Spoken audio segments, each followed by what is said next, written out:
Assalamu alaikum.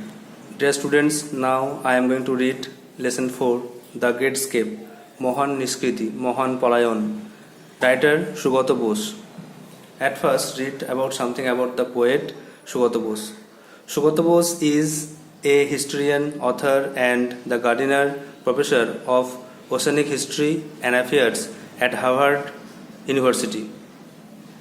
Sugata Bose হলেন একজন ঐতিহাসিক লেখক এবং হার্ভার্ড বিশ্ববিদ্যালয়ের মহাসাগরীয় ইতিহাস এবং সম্পর্কের গার্ডিনার অধ্যাপক। Born to the eminent freedom fighter Dr. Shishir Kumar Bose and Mr. and Mrs.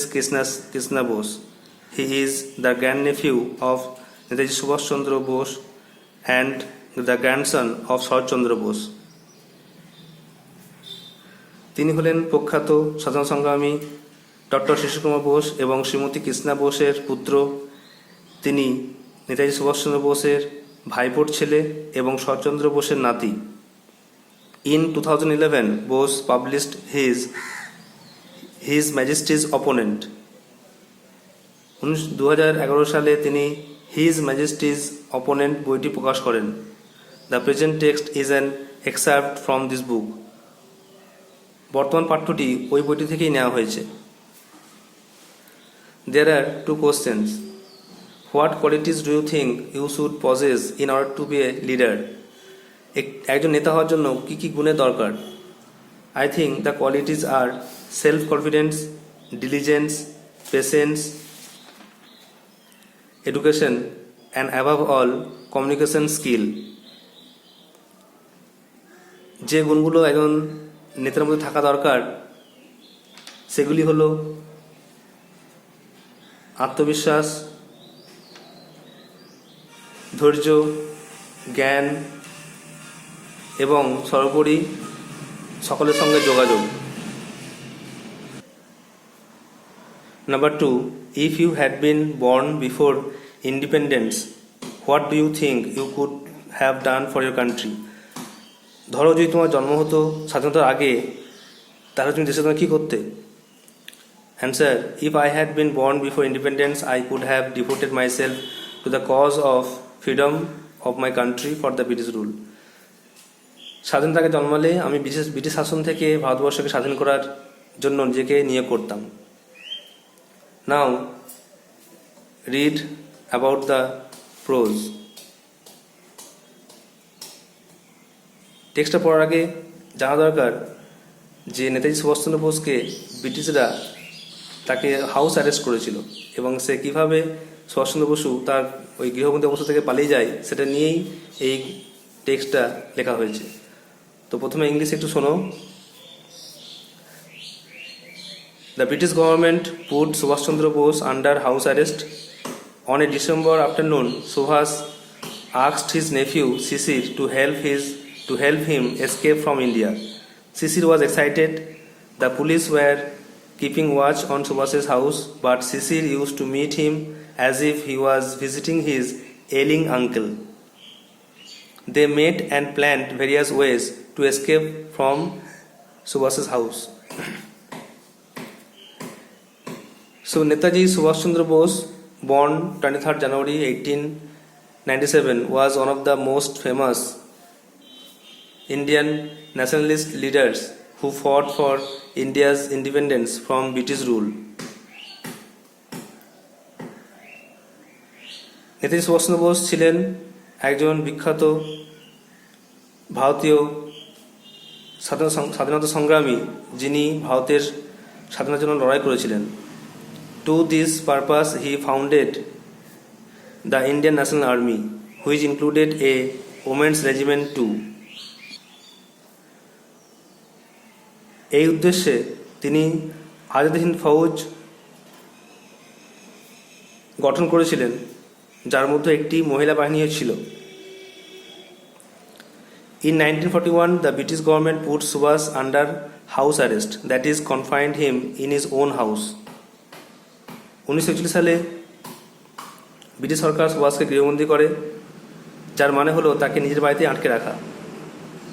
The following narrative describes the exciting and courageous escape of Subhash Chandra Bose from the clutches of the British to continue his struggle for India's freedom. নিচের কাহিনীটি সুভাষচন্দ্র বোসের ব্রিটিশদের কবল থেকে রোমাঞ্চকর এবং সাহসী পলায়নকে বর্ণনা করেছে, যা তিনি ভারতের স্বাধীনতা সংগ্রাম চালিয়ে যাওয়ার জন্য করেছিলেন। Looking pale and thin, with bushy, half-grown beard, Subhash was reclining on his pillows when Sisir, his nephew, entered Subhash's bedroom that December afternoon. গালে অর্ধেক বেরোট দাড়ি, রোগা বিবর্ণ সুভাষ তার বালিশে হেলান দিয়েছিলেন যখন তার ভাইপো শিশির সে ডিসেম্বরের মাসের বিকেলে তার শোয়ার ঘরে প্রবেশ করলেন। Subhash made him sit to his right on the bed. Subhash তাকে বিছানায় ডান দিকে বসালেন। Looking intensely at Sisir, he said, can you do some work for me? Sisir দিকে গভীরভাবে তাকিয়ে তিনি বললেন, তুমি কি আমার জন্য কিছু করতে পারবে? শিশির নডেড। শিশির মাথা নাড়ল। শিশির মাথা নেড়ে সম্মতি জানালো। The task, as it turned out, was to help plan and carry out Subhash's escape from India. কাজটা হলো সুভাষকে ভারত থেকে পালাতে শিশিরকে সাহায্য করতে হবে। শিশির would have to drive his uncle in the dead of the night to a railway station far away from Calcutta. শিশিরকে গভীর রাতে গাড়ি চালিয়ে তার কাকাকে নিয়ে যেতে হবে কলকাতা থেকে অনেক দূরে একটা রেলওয়ে স্টেশনে। From his uncle's residence at Elgin Road, Sisir walked back that night to his own house at one Woodburn Park in a state of wonder and subdued excitement. Elgin রোডে তার কাকার বাড়ি থেকে শিশির সেই রাতে হেঁটে বাড়ি ফিরলেন তার নিজের বাড়ি ওয়ান উডবার্ন পার্ক, চাপা উত্তেজনা ও বিস্ময় অবস্থায়।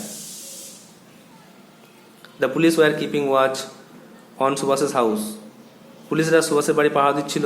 দো it was normal for a nephew to visit an ailing uncle, Subhash had an additional excuse for meeting his nephew. যদি এটা বেশ স্বাভাবিক ছিল যে একজন ভাইপোর পক্ষে তার অসুস্থ কাকাকে দেখতে যাওয়া, তবুও সুভাষের একটা বাড়তি অজুহাত ছিল তার ভাইপোকে দেখতে যাওয়ার।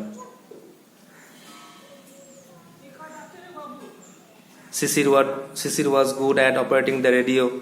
শিশির ভালো রেডিও চালাতে পারতেন। He help Subhash listen to foreign broadcast. তিনি সুভাষকে বিদেশি সম্প্রচার শুনতে সাহায্য করতেন। Subhash and Sisir discussed various means of escape. Subhash এবং শিশির পালানোর বিভিন্ন উপায় আলোচনা করলেন। Finally they decided to drive out in the most natural fashion through the main gate. শেষে তারা ঠিক করলেন তারা প্রধান ফটক বা গেট দিয়ে সাধারণভাবেই চলে যাবেন বা পালিয়ে যাবেন। Sisir owned a German car called Wanderer. শিশিরের একটা জার্মান গাড়ি ছিল, তার নাম Wanderer, which he and Subhas choose for the journey, যেটা সে এবং সুভাষ নির্বাচন করেছিল যাত্রার জন্য। আশা করি তোমরা এই প্রোজটা বুঝতে পারলে। এবার কিছু ওয়ার্ড নোটস মুখস্থ করে রাখবে। রিক্লাইনিং মানে হেলে থাকা, লিনিং ব্যাক, সাবডুড মানে চেপে যাওয়া, হাস্ট চুপ করে থাকা, এলিং অসুস্থ, সিক, অ্যাডিশনাল অতিরিক্ত, এক্সট্রা, অপারেটিং কাজ করা, ফাংশনিং, ব্রডকাস্ট সম্প্রচার, রেডিও মেসেজেস, ফ্যাশন ওয়ে পদ্ধতি। তোমরা এই টেক্সটটা বারবার পড়ে তৈরি করো। এখন গ্রামার। Phrasal verb. তোমাদেরকে ফ্রেজাল ভার্ব এর লিস্ট করতে বলেছিলাম। এর সঙ্গে সঙ্গে আজকেই মনে হয় ফ্রেজাল ভার্বের লিস্ট দেওয়া শেষ হবে। আজকেই লাস্ট পেজ তোমাদেরকে সেন্ড করা হবে। তো এরপর তোমাদের কাজ হচ্ছে সেগুলো মুখস্থ করা আর সেগুলো প্র্যাকটিস করা। আজকে তোমাদের কোশ্চেন নম্বর 1 একটা সেট দেওয়া হলো। কোশ্চেন নম্বর 1টা সেটটা সলভ করে দেবো, আর কোশ্চেন নম্বর সেট 2টা তোমাদের হোমওয়ার্ক থাকবে। সেট 1 দেখো, তোমাদের কোশ্চেন নম্বর 1 এখানে দেওয়া আছে, replace and the underline words with the correct phrasal verbs। তোমাদেরকে নিচে দাগ দেওয়া শব্দগুলো পাল্টে ফ্রেজাল ভার্ব বসাতে হবে। উপরে একটা লিস্ট দেখো, লিস্ট দেওয়া আছে, call off, make out, call up, come across, turn up.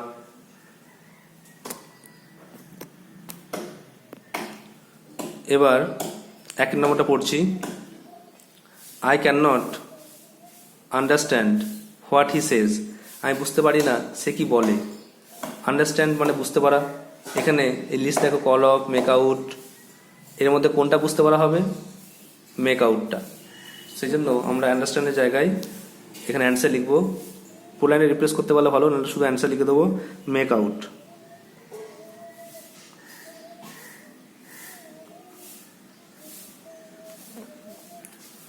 দু নম্বরে, I met my friend in the park. আমি বন্ধুর সঙ্গে পার্কে দেখা করেছিলাম। মেট মানে দেখা করা। এখানে কোনটা হবে? কল আপ না কাম অ্যাক্রস? কাম অ্যাক্রস মানে দেখা করা। তাহলে এখানে একটা জিনিস বুঝতে হবে যে মেট, আই মেট, আমি দেখা করেছিলাম, এটা পাস্ট টেন্সে আছে। আর কাম অ্যাক্রস, এটাকেও পাস্ট টেন্সে করতে হবে। তা কামের পাস্ট ফর্ম কি? কেম।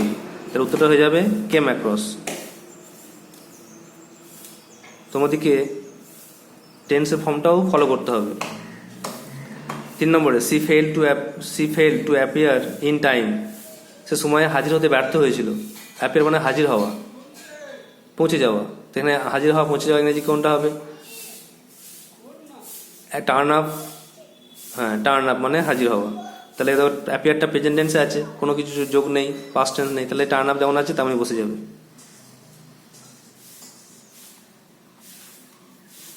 তারপরে withdrawn, the strike was withdrawn at last. সবশেষে বন্ধ উঠে গিয়েছিল। তাহলে উঠে গিয়েছিল তুলে ফেলা, এটা হচ্ছে কল অফ। আর উইথড্রন দেখো, উইথড্রন কোন টেন্সে আছে? পাস্ট ফর্ম না থার্ড ফর্ম? সবসময় খেয়াল করবে যখন ভার্বের আগে যখন কোনো অক্সিলারি ভার্ব থাকবে, মেন ভার্বের আগে অক্সিলারি ভার্ব থাকবে, তখন সেটা সবসময় থার্ড ফর্ম থাকে। আর কলের সবসময় থার্ড ফর্ম কি? কল। তাই এটা হয়ে যাবে কল্ড অফ। উত্তরটা হয়ে যাচ্ছে কল্ড অফ। এগুলো ভালো করে বুঝে মুখস্থ করবে। নেক্সট তোমাদের হোম টাস্ক দেওয়া হলো কোশ্চেন নাম্বার 2। কোশ্চেন নাম্বার 2-এ 4টে হোম টাস্ক দেওয়া আছে, 4টে কোশ্চেন আছে। The girl resembles her father, her mother, evening start soon, our school closes at 4:30 PM, the magazine will be publish soon. এগুলো নিচে অপশন দেওয়া, লিস্ট দেওয়া আছে, লিস্ট দেখে দেখে করবে, টেন্সটা ফলো করবে। এখন ভয়েস নিয়ে আলোচনা করব। ভয়েস নিয়ে তোমরা জানো যে আমরা ভয়েস চেঞ্জে বিভিন্ন সেন্টেন্স শিখছিলাম, অ্যাসার্টিভ, ইন্টারোগেটিভ, ইম্পারেটিভ। এই 3টে মেন সেন্টেন্সে ভয়েস চেঞ্জ হয়। আজকে আলোচনা করব কমপ্লেক্স সেন্টেন্স। কমপ্লেক্স সেন্টেন্সের ভয়েস চেঞ্জ করতে গেলে কমপ্লেক্স সেন্টেন্সে দেখো 2টো ক্লজ থাকে, 2টো ক্লজেরই ভয়েস চেঞ্জ করতে হয়। Example 1, I know that he did this. আমি জানি যে সে এই কাজটা করেছে। আই নো এখানে একটা ক্লজ, বা আই নো দ্যাট একটা অংশ। আই নো একটা ক্লজ, আর দ্যাট থেকে দ্যাট হি ডিড দিস এটা একটা ক্লজ। তাহলে আই নো একটা অংশ, একটা ক্লজ, আর দ্যাটটাকে ইট ধরে নেবো, I know it. I know it করলে অ্যান্সার কী হবে? ভয়েস চেঞ্জ করলে it is known to me. এবার দ্যাট আছে, দ্যাট বসালাম। বাকি ক্লজটা কি? হি ডিড দিস, এটার ভয়েস চেঞ্জ করবো। হি ডিড ভয়েস চেঞ্জ করলে কোনটা আগে আসবে? দিস আর এটা ডিড মানে past tense, this was done by him. এভাবে কমপ্লেক্স সেন্টেন্সে 2টো ক্লজ, 2টো ভয়েস চেঞ্জ করতে হবে। একইভাবে তোমাদের হোমওয়ার্ক দেওয়া হচ্ছে এটা number 2, we know that Columbus discovered America. আমরা জানি কলম্বাস আমেরিকা আবিষ্কার করেছিল। উই নো ইট ধরে নেবে, আর কলম্বাস ডিসকভার আমেরিকা এটা একটা ভয়েস চেঞ্জ করবে। নাম্বার 3, এটা একটু ভালো করে বুঝতে হবে। কমপ্লেক্স সেন্টেন্সে এটা বুঝতে হবে যে we cannot undo what we do.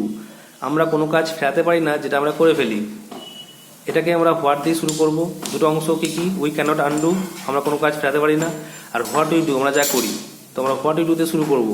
What we ডুটা present tense, what is done, আর তা বাকিটা ক্যান নট বি আনডান, যা করা হয় সেটা কখনো ফেরানো যায় না। 2টো ক্লজ, 2টো অংশে ভয়েস করতে হলো। তোমাদের হোমওয়ার্ক থাকবে number 4, we must endure what we can not cure. আমরা অবশ্যই সহ্য করে নেবো যেটা আমরা সুস্থ করতে পারবো না। তাহলে এটাই হোয়াট দিয়ে শুরু করবে। হোয়াট দিয়ে আগে শুরু করবে, হোয়াট উই ক্যানট কি ওটা আগে করবে, তারপরে মাস্ট থাকলে বাকিটা করবে, মাস্ট বি যোগ করবে দিয়ে করবে, এটা হোমওয়ার্ক থাকবে। আর আরেকটা হোমওয়ার্ক দেওয়া হলো নম্বর 5-এ, আই মাস্ট ওবে, আমি অবশ্যই পালন করব। হোয়াট আই লিসেন, আমি যা শুনি সেটাই পালন করব। তো এটা হোয়াট দিয়ে শুরু করবে, হোয়াট আই লিসেনটা আগে ভয়েসন করবে, আর তারপরে মাস্ট বি ওবেড বা মাস্ট দিয়ে যে করবে, মাস্ট থাকলে বিযোগ হয় তো এটা করবে। তো আশা করি তোমরা বুঝতে পারলে। এই হোম টাস্কগুলো ভালো করে প্র্যাকটিস করো বাড়িতে থেকে, আশা করি তোমরা খুব ভালো শিখতে পারবে। Thank you.